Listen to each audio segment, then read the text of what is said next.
Hi, welcome to CAM Look, your daily dose of the Cincinnati Art Museum.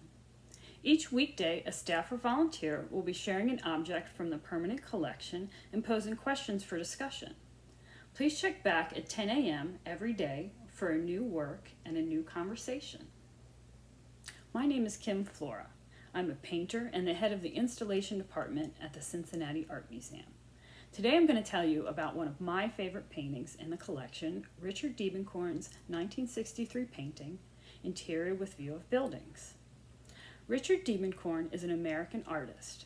He was born in 1922 and died in 1993. He grew up primarily on the West Coast. Serving in the Second World War and stationed on the East Coast afforded Diebenkorn the opportunity to view major modern art collections in Washington, D.C., Philadelphia, and New York City. Diebenkorn was one of the founders of the Bay Area Figurative School in California, with artists such as David Park and Elmer Bishkoff. These artists sought to paint traditional subject matter with the energy, gesture, and intensity of New York City abstract expressionism.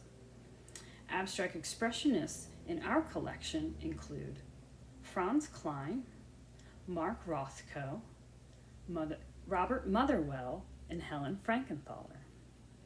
Prior to the modern art era, painting functioned as a window.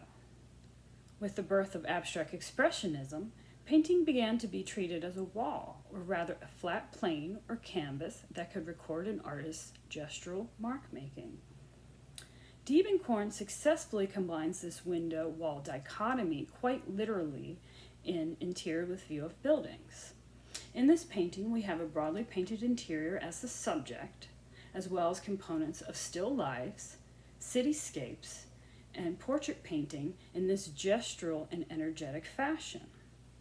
The cropped chair appears empty, while a figure appears in one of the paintings leaning against the wall in the middle ground. The figure is said to be the artist's wife Phyllis.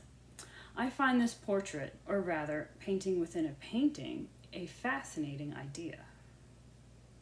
What other works can you find in the Cincinnati Art Museum's collection that show a painting within a painting?